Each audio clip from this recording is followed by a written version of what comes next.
They called her a criminal, but she was just a girl of soft hands and swollen feet, with a womb full of hope and a heart made of paper. She didn't cross the border like the others. No coyote, no caravan, just silence, and sandals too small for her swollen ankles. It was night when she came through, the kind of night where the stars looked down and turned away. No name, no passport, just a whisper in her ear from her dying mother months before. Cuando llegues, deja que Dios te vea primero. Let God see you first. And so she walked, across dust and thorns, carrying life inside her, running from a country that never gave her a place to stand. She didn't cry when the border lights appeared. She didn't flinch at the gun towers. But she held her belly, and she prayed. The desert doesn't ask your story. It just listens to your footsteps and watches who survives.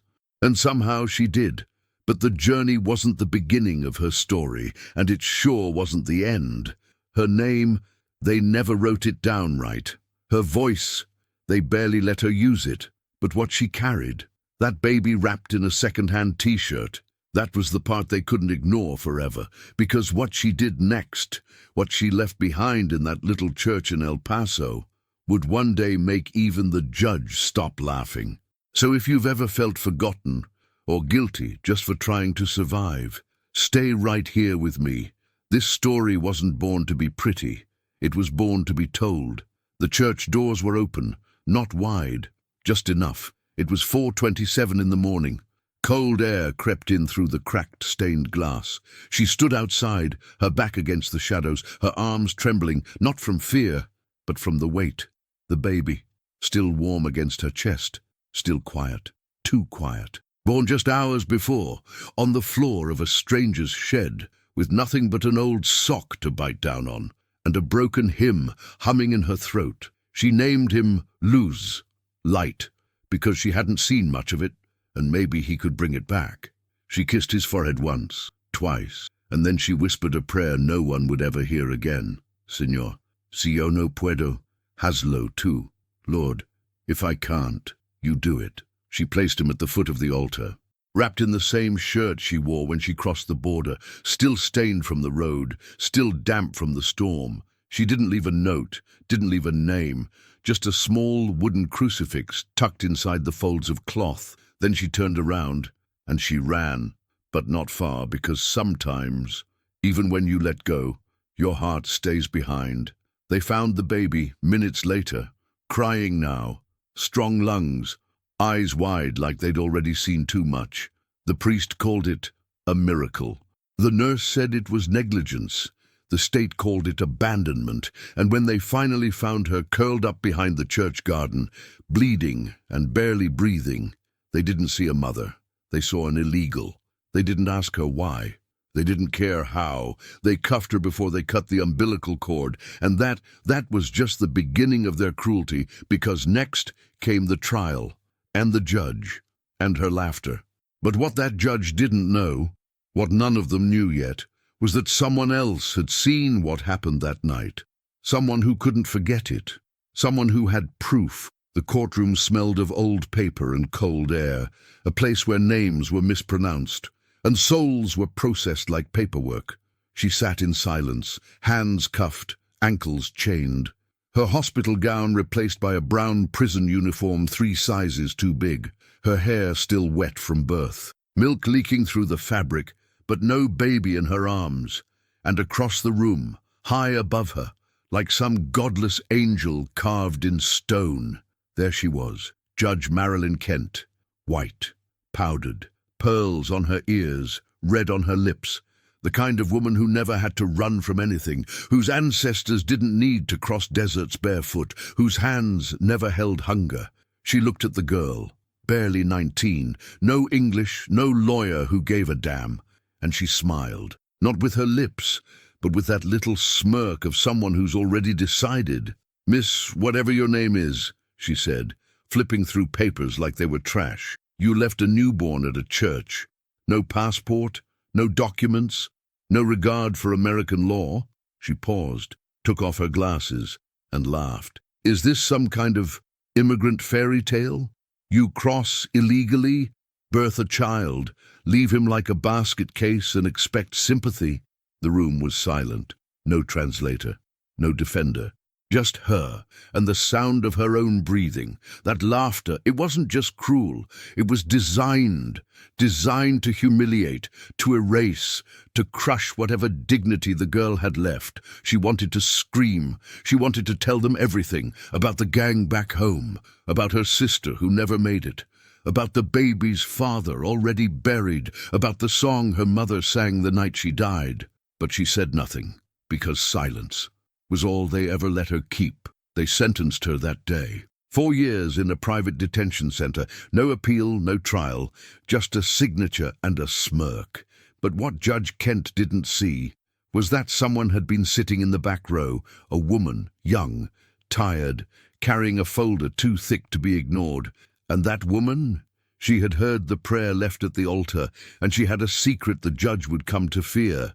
Her name was Amara James, social worker, Brooklyn-born, daughter of Jamaican immigrants, first in her family to finish college, last in her office to still care. She wasn't supposed to be there that day. She had switched shifts to take her niece to school, but something told her to go anyway. The minute the girl walked into that courtroom, Amara knew. She wasn't looking at a criminal. She was looking at a mother, a broken one, a desperate one. And when the judge laughed, Amara felt something in her chest crack open, like her own mother's voice from decades ago. Don't you ever let them laugh at your sisters. After the sentencing, Amara tried to speak up, tried to request a psychiatric evaluation, a child protection review, anything. But her supervisor shut the door. This one's done, Amara. Don't waste time. She broke the law. She knew what she was doing. So Amara went quiet. On the outside, but at night, she couldn't sleep. She started digging, requesting footage, interviewing the priest who found the child, visiting the church again and again. She found the T-shirt, the crucifix, the bloody towel behind the garden, and in a forgotten drawer of a forgotten storage room, she found a recording, old, dusty, marked with a date and time, 4:27 a.m. It was from a motion sensor camera at the church, and what it showed shattered everything the court had claimed, because in that footage, the girl isn't abandoning a child. She's praying, she's crying, she's begging. She kisses the baby, she holds him to her heart, she places the crucifix gently, and then she turns back. Not to run, but to collapse, because she never wanted to leave him. She just couldn't keep breathing. Amara held the tape in her hands, her fingers shaking, her throat tight, and for the first time in months, she knew exactly what she had to do.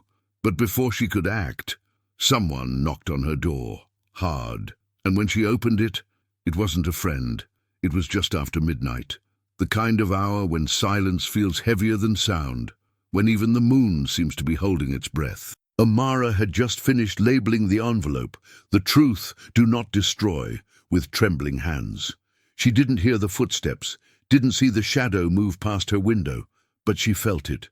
And then the knock, not polite, not patient. 3 heavy pounds against the wood, like a warning wrapped in wood and steel. She froze, not from fear, from memory. Her mother used to say, "If the knock comes after midnight, it ain't the Lord." She peeked through the curtain. 2 men, plain clothes, government faces, ice. They didn't need a badge. The cold in their eyes said enough. "Miss James?" the taller one asked, though he already knew. "We heard you've been asking questions, digging through sealed cases, looking for trouble." She didn't answer. Behind her back, her hand gripped the envelope tighter. The other man stepped forward. "Listen, you seem like a smart woman. You got a good job, nice apartment. Why risk it all for some illegal girl who left her baby like trash?" That word, illegal, it stung like spit in a wound. Amara stood taller, not much but enough. "Is that what she is to you?" she asked. "Just a label?" The man sighed. "She broke the law, Miss James, and if you keep pushing, you might be next." They left without another word, but the message hung in the air, like smoke that won't clear. She didn't sleep that night, but she didn't back down either. The next morning, she mailed 3 copies of the tape, to a journalist, to a lawyer, and to someone she hadn't spoken to in years, her own uncle, Reverend Josiah James, because the system could bury a girl, it could chain her, erase her name, but once the truth starts breathing, it has a way of finding the light, even if it has to burn through darkness to get there. Reverend Josiah James had baptized over 1,000 souls, but none of them haunted him like the ones he never reached. He was a mountain of a man. Dark skin, snow-white beard, hands calloused from work the world never saw. He used to preach fire, now he preached silence, the kind that grows when prayers go unanswered too long. The envelope arrived on a Thursday, plain, unassuming, but when he opened it, he didn't move for hours. He watched the footage, again and again and again, not because he didn't believe it, but because he did. That girl, that moment, it was scripture in motion, a psalm sung in pain. A mother laying her child before God and collapsing like the temple had fallen. He called Amara that night, no greeting, just 6 words. "Where is she now, my child?" Amara told him. Detention, no contact, no visits, no voice. Josiah didn't ask for permission. He didn't wait for approval. The next morning, he pressed his old Bible against his chest, put on his preacher's coat, and walked straight into the lion's den. The guards laughed, said she didn't get visitors, said she didn't even speak English. But when they brought her out, thin, pale, eyes like bruises, she saw something in Josiah's face that she hadn't seen in months. Stillness, not the kind that comes from death, but the kind that comes from faith. He didn't ask her name. He didn't need to. He placed the Bible on the glass between them, tapped it once, and whispered, "Child, they tried to bury you, but they didn't know you were a seed." She blinked. A single tear fell, then another. And in a voice that barely reached the receiver, she said the first word she had spoken in weeks, "Gracias." But just as hope flickered back to life, a guard rushed in, pulled her away, and the Reverend was left staring at a Bible. That had started to bleed from the spine, because hidden in that Bible was the copy of the tape, and someone had just found it. They thought it was just a book, leather-bound, worn edges, too old to matter. But when the guard flipped it open, the spine cracked, and something fell out, a small flash drive, taped between the Psalms and the Gospel of John. The guard picked it up, turned it in his hand, eyes narrowing. He didn't watch it, didn't ask questions. He made a call, and 2 hours later, the Reverend Josiah James was in a holding room. No charges, no explanation, just 4 walls, a flickering light, and silence thick as cement.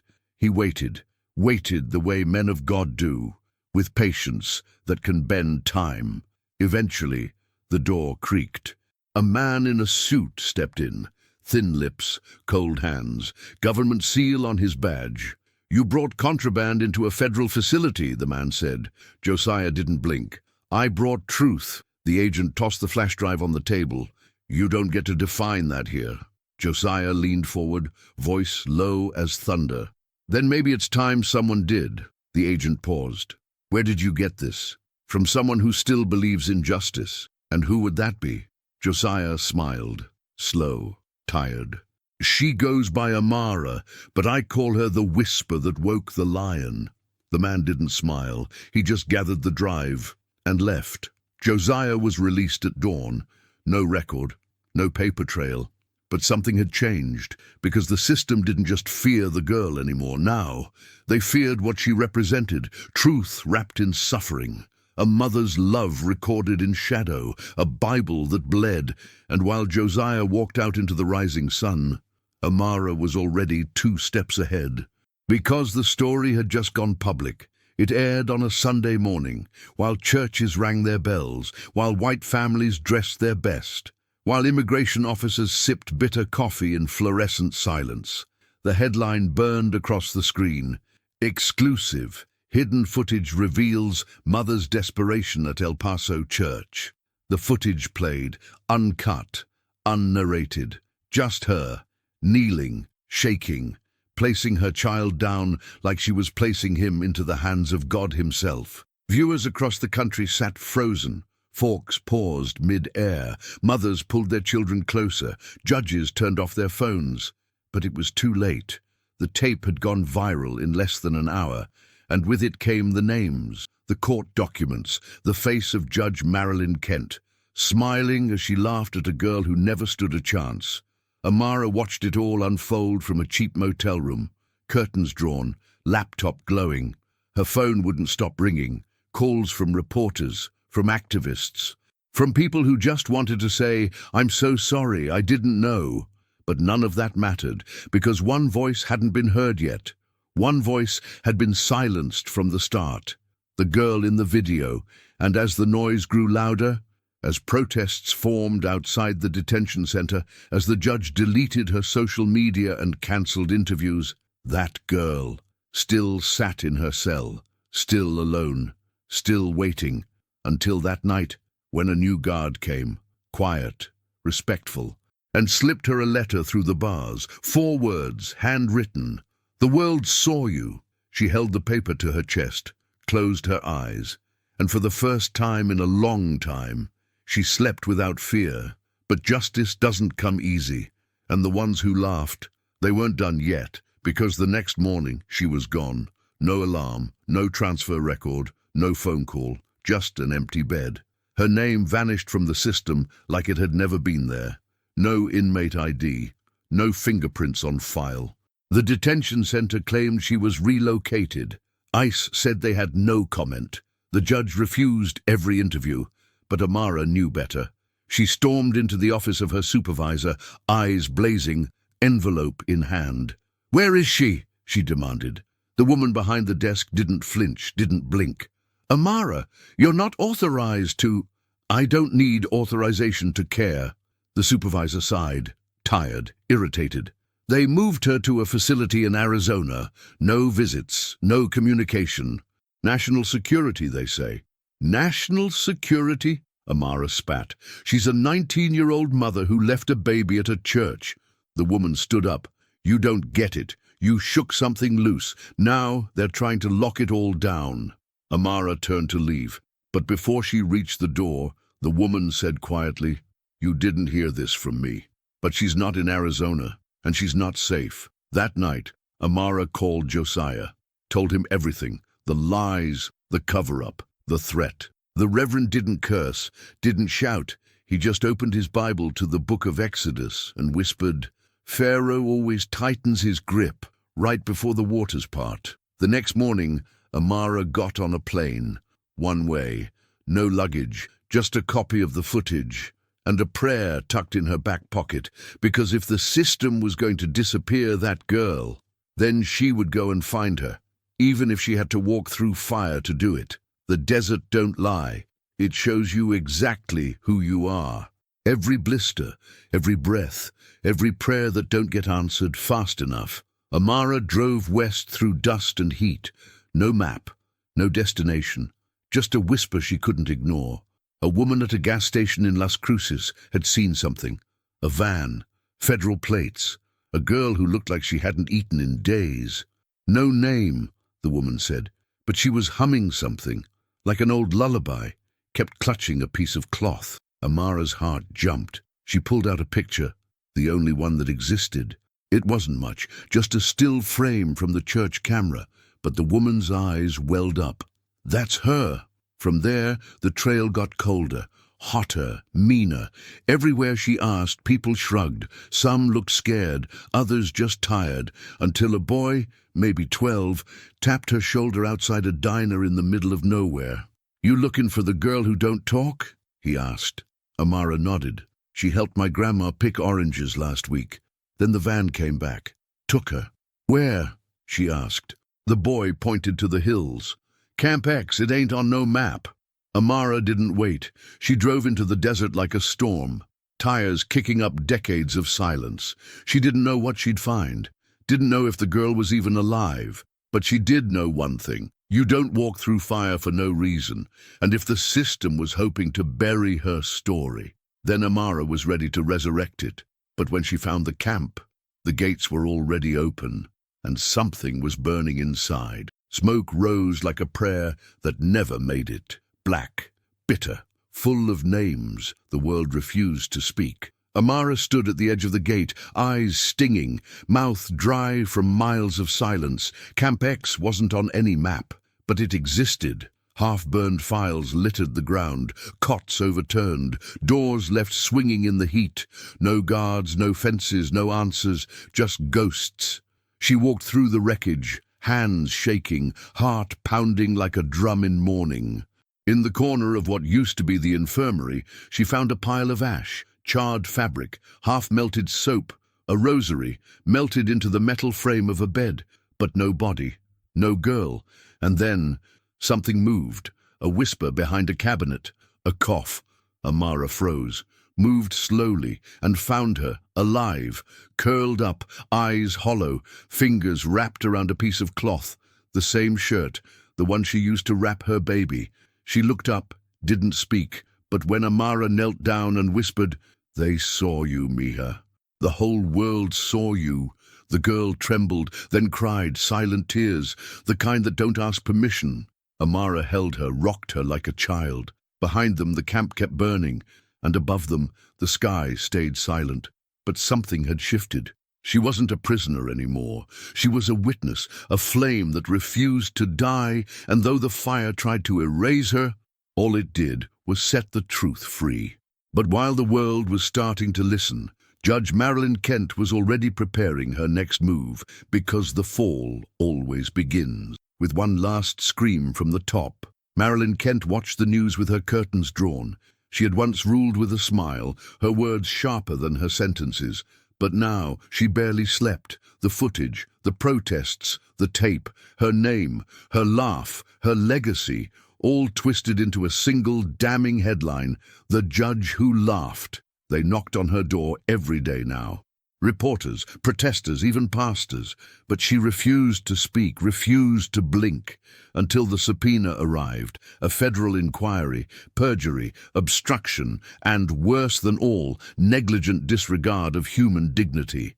Her hands shook, not from fear of prison, but from fear of irrelevance. She had built her power on silence, on nobody looking too close, on immigrants without voices.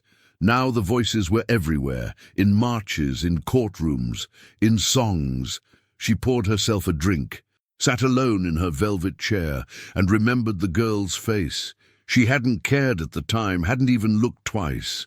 But now that face haunted her, not because of guilt, but because of what it meant. If that girl was innocent, then she was guilty, not just of cruelty, but of failing the very system she claimed to serve. The next morning, the judge called a meeting, closed doors, no media, just her, a lawyer, and one final decision. "I want to offer a settlement," she said.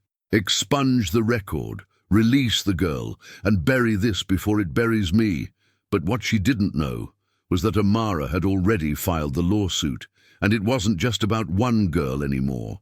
The court documents were thick, hundreds of pages, sworn statements, medical reports, security footage, handwritten letters from women whose names had never been spoken aloud. Amara didn't just file for one girl, she filed for all of them. Mothers deported before holding their babies. Girls sterilized without consent. Children lost in the system like socks in a washing machine. They called it James v. United States Department of Detention Services. The headlines called it the case of the silent mothers, and in the center of it all sat the girl they tried to erase. No longer just a name on a file, no longer just immigrant illegal, but a mother, a witness, a soul wrapped in scars and scripture. She sat beside Amara in the press conference, still silent, but standing tall. She wore white that day, a dress donated by a church in Tucson. Luz's shirt folded neatly in her lap. No makeup, no jewelry, just a crucifix around her neck, the same one she left in the church that night. And when the reporter asked, "What do you want to say to the judge who laughed at you?" she looked straight into the camera, eyes full of storms, voice soft as smoke, and said, "I forgive her." The room went still, because mercy from the broken is heavier than punishment from the powerful.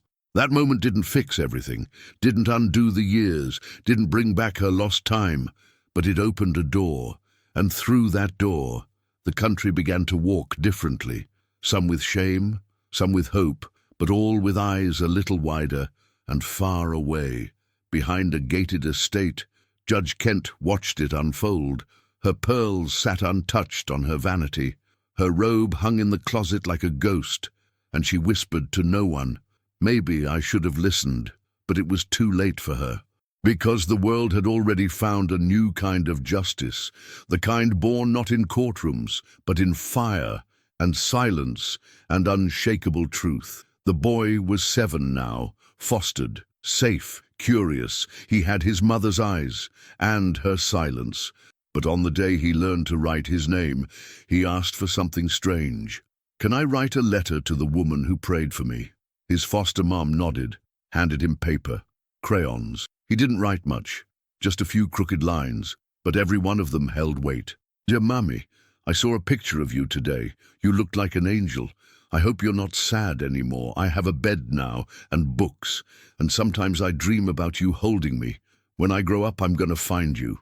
Love, Luce." The letter made its way to Amara first, then to Josiah, and finally into the trembling hands of the girl, now free, living in a church shelter, healing, still praying every morning at 4:27 a.m. She didn't read the letter out loud. She just held it close, pressed it to her chest, and smiled because she knew, even if the world had tried to steal her name, even if the system had swallowed her voice, her child still felt her heartbeat, still carried her prayer, still remembered her love, even if all he had was a crucifix and a lullaby wrapped in silence. They thought the story had ended. They thought a gavel could silence her, that a cell could swallow her, that a mother could be erased just because her voice wasn't loud, or her papers weren't in order. But stories like hers don't die easy. They float, like ash from a burning letter, like a whispered prayer in the dark, like paper wings cut from the soul of a woman who refused to disappear. The day the court declared her case settled, there were no fireworks, no press conference, no apology worth speaking of, just paperwork, a system trying to save face, a nation trying to pretend it hadn't just looked a mother in the eye and called her disposable. She didn't want revenge, didn't even want attention. All she ever wanted was to be seen, to be heard once, fully, without someone translating her tears into something political. And in the end, that's what happened. Not in the courtroom, not through the judge, but through you. You who watched her story. You who whispered "me too" in the silence. You who remembered your own mother walking through the fire just to keep food on the table and hope in your veins. Her name was never corrected in the official records. Still misspelled, still foreign to the system that caged her. But to those who met her now, in shelters, in church kitchens, in hospital waiting rooms, she was simply La Madre del Silencio, the mother of silence. Not because she didn't speak, but because the world had finally learned to listen without her needing to scream.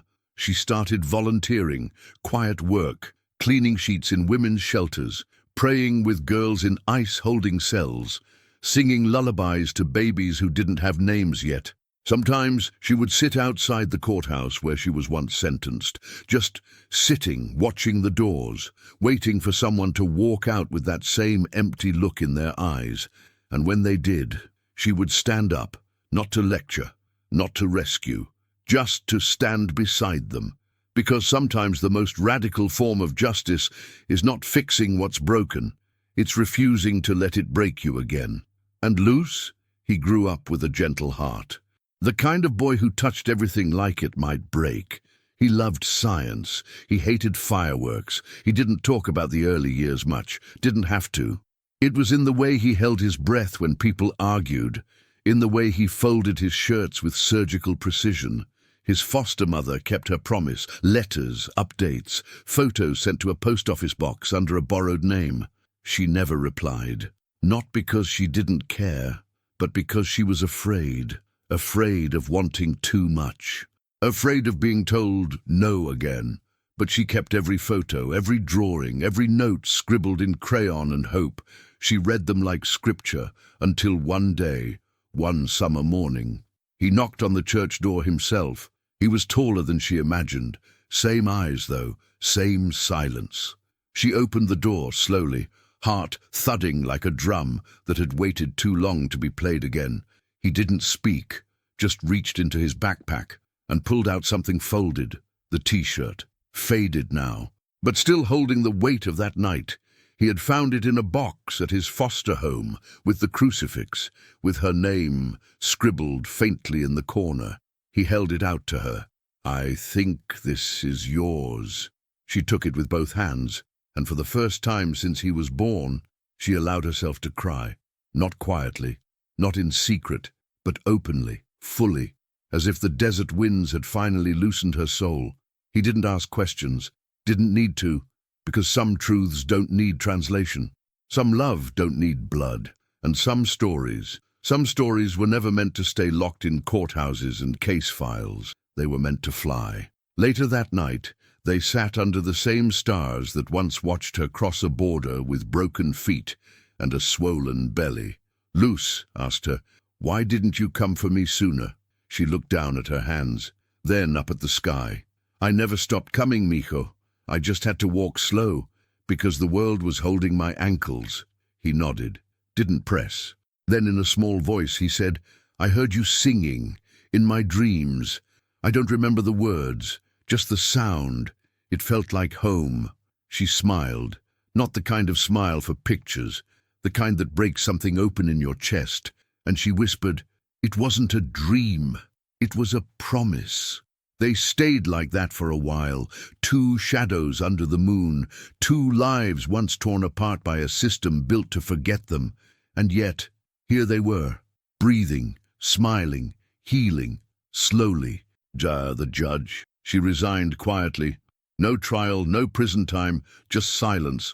But history would remember her name, and not for the reasons she hoped. Because in the end, it was her laughter that condemned her, and a girl's prayer that saved a generation. So now I ask you, if you've made it this far, if you've listened, really listened, to the sound of a woman crossing the desert with nothing but a belly full of hope, carry her story. Not for her, not for me, but for the next girl walking right now, barefoot, pregnant, without papers, but with a prayer stuck in her throat. Because this world doesn't need more judgment. It needs more witnesses, more people willing to say, "I saw her, I believed her, I will not let her be forgotten." They tried to silence her, but her story flew anyway, over the fences, over the borders, over the courtrooms, and into your heart, through the skies of paper, where truth finally learns to soar. If this story touched something in you, leave a comment, share it with someone who still feels invisible. Because there are truths that don't survive in the light. They survive in whispers, in lullabies, in silence turned into strength. This is Paper Skies, and I'm Pastor Elijah. Until the next story, stay brave, stay soft, and keep listening for the voices this world tries to bury.